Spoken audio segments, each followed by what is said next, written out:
Funding for this program was provided in part by the Corporation for Public Broadcasting and by the financial support of viewers like you. Reach for the speed, reach for the whistle, go where the rail may run.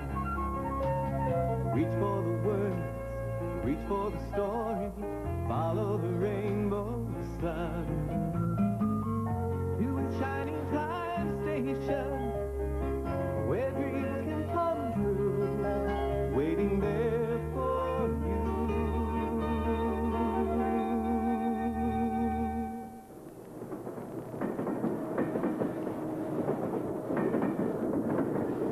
This doesn't look good. None of the trains are stopping here since the railroad started fixing the switch down the line. Aunt Stacy hasn't sold a single ticket all day. But Schemer's getting lots of customers in his arcade. Watch your back, watch your back. Spend your nickels and watch your back. Spend your nickels and watch your back. Schemer, you bought new cash rates. Old, yes. Bought, no. Always remember Schemer's system of success. Never buy anything that you might be able to find for free in a garbage dump. Remember, kids, if you have enough nickels, you can do anything. That's right, and speaking of nickels, I'd like to visit some of them right now. Hey, come on, you piece of garbage. I mean, don't worry, I'll take care of it. It just needs the Schemer touch. Oh. I'm okay, I'm all right, I'm okay. Oh, what? Oh, it's a splinter. I must have got it on the railing when I fell over. Splinter's not that bad. I get them all the time. You don't understand. This one hurts. I want my mommy. Oh, boy, Schemer must be really hurt. What makes you so sure? He left the cash drawer open.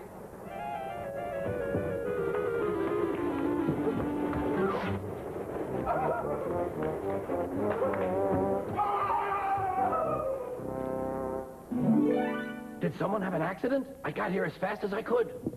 Hi, Mr. Conductor. Did you see? Schemer got a splinter. Oh, a splinter? Well, that's different. Little splinter is not nearly so bad as what happened to Thomas when he had his big accident. Thomas had an accident? Yes, I'm surprised you didn't hear about it. They're still talking about it on the island of Sodor. Well, now's as good a time as any. Thomas the Tank Engine has worked his branch line for many years and knows it very well.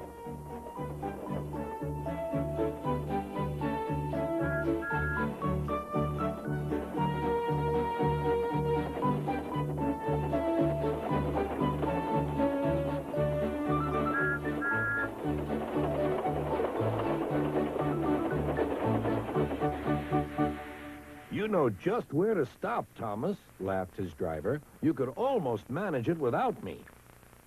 Thomas had become conceited. He didn't realize his driver was joking. Later, he boasted to the others. Driver says I don't need him now. Don't be so daft, snorted Percy. I'd never go without my driver, said Toby earnestly. I'd be frightened. Huh, boasted Thomas. I'm not scared. You'd never dare. I would then. You'll see. The next morning, the firelighter came. Thomas drowsed comfortably as the warmth spread through his boiler. Percy and Toby were still asleep. Thomas suddenly remembered. Silly stick in the muds, he chuckled. I'll show them. Driver said I could manage without him. I'll just go out and then I'll stop and wheesh. That'll make them jump. Thomas thought he was being clever, but really he was only moving because a careless cleaner had meddled with his controls. He soon found his mistake. He tried to wheesh, but he couldn't. He tried to stop, but he couldn't. He just kept rolling along. He didn't dare look at what was coming next. There was the station master's house. The station master was about to have breakfast. Horrors, cried Thomas, and shut his eye. The house rocked, broken glass tinkled, plaster was everywhere. Thomas had collected a bush on his travels. He peered into the room through its leaves. He couldn't speak. The station master was furious. His wife picked up her plate. "You miserable engine," she scolded. "Just look what you've done to our breakfast. Now I shall have to cook some more." She banged the door. More plaster fell. This time it fell on Thomas. Thomas felt depressed.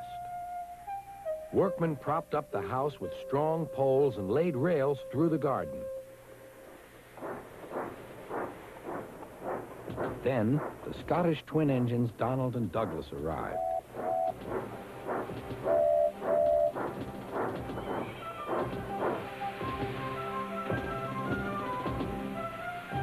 "Dinna fash yourself, Thomas. We'll soon have you back on the rails," they laughed.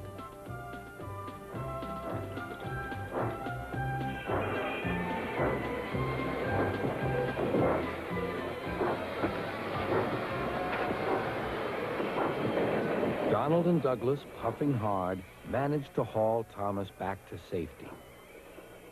Bits of fencing, the bush, and a broken window frame festooned his front, which was badly twisted. The twins laughed and left him. Thomas was in disgrace. There was worse to come. "You're in a lot of trouble, Thomas." "I know, sir. I'm sorry, sir."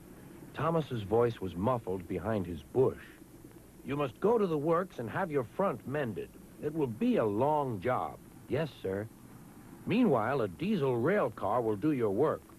A diesel, sir?"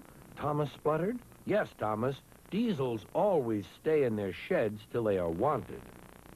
Diesels never gallivant off to breakfast in station masters' houses."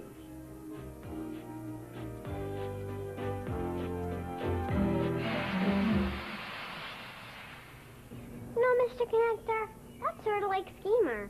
He got so full of himself with the arcade going so well that he wasn't careful and had an accident. I think you're right, Becky, but something tells me we haven't seen the last of Schemer's accidents. But as for me, it's best I flee, for there's more to be, as you shall see.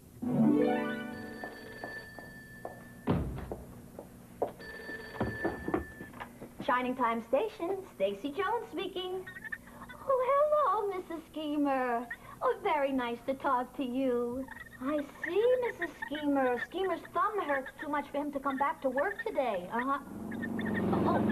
Could you please repeat that, Mrs. Schemer? Who did you say you hired to take care of the arcade while Schemer's away?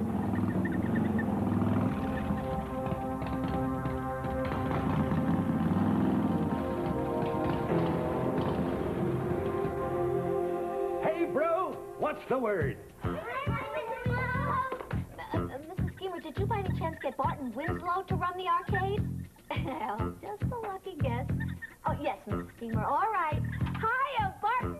Hi, Stacy. It's Classic.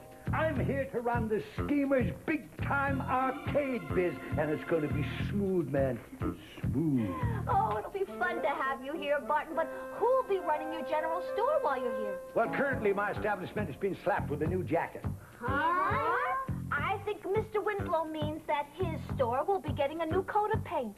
That's the saga, Stacy. That is the whole absolute truth of the tale. You see, when Mama Schemer gave me the word, I figured I'll help the scheme man and carry on with my own gig at the same time. But enough of this joy. I feel it's time for me to assume the role of new proprietor.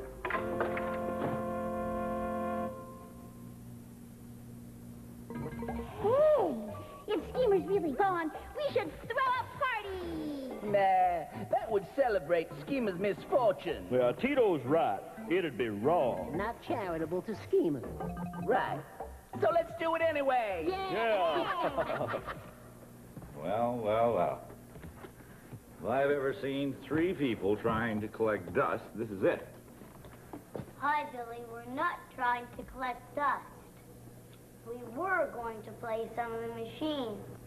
Well, what's stopping you? Look. Ah, now I see. Now, Mr. Winslow is just trying to keep things going the best way he knows how. But it's not like the old arcade at all. Well, he's just doing things a little different than what you're used to. But don't worry. It'll be fine. You know, Billy could be right.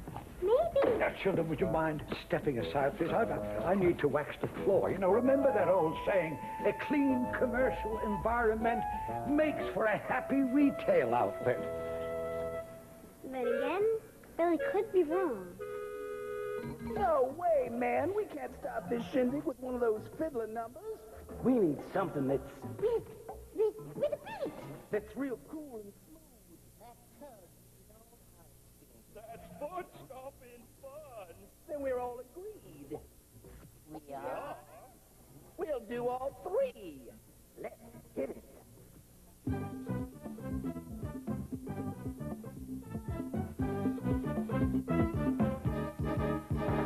My body lies over the ocean. My body lies over the sea. My body lies over the ocean.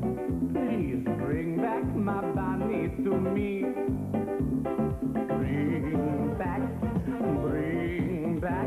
oh bring back my body to me, to me. Bring back, oh bring back my body to me.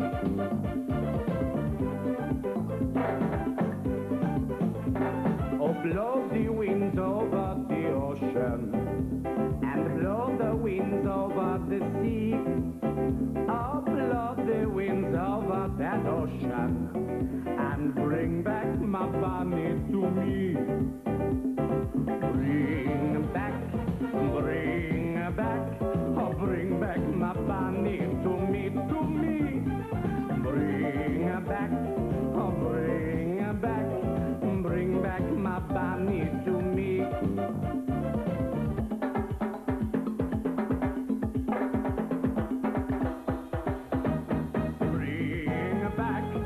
Bring back, oh bring back my bunny to me, to me. Bring back, oh bring back my bunny to me, to me, to me.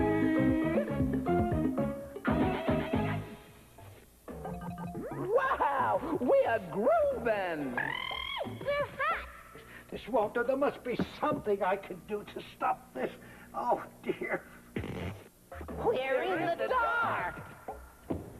Hey, look. Oh, hello, children. I'm wondering if any of you are from these parts and perhaps could direct me to Chubby Corners.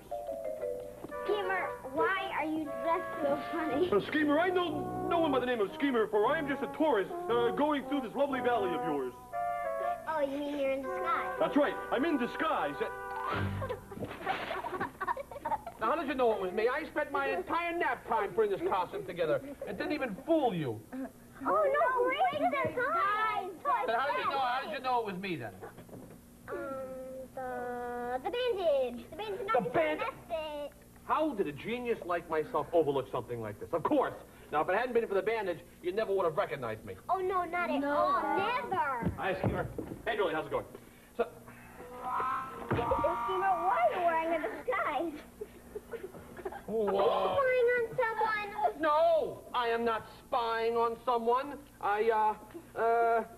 Aha! These clothes were damp, and I thought that by, walking around, I'd be able to dry them off. See me walk, see my clothes dry. I'm drying my clothes off, and I'm walking.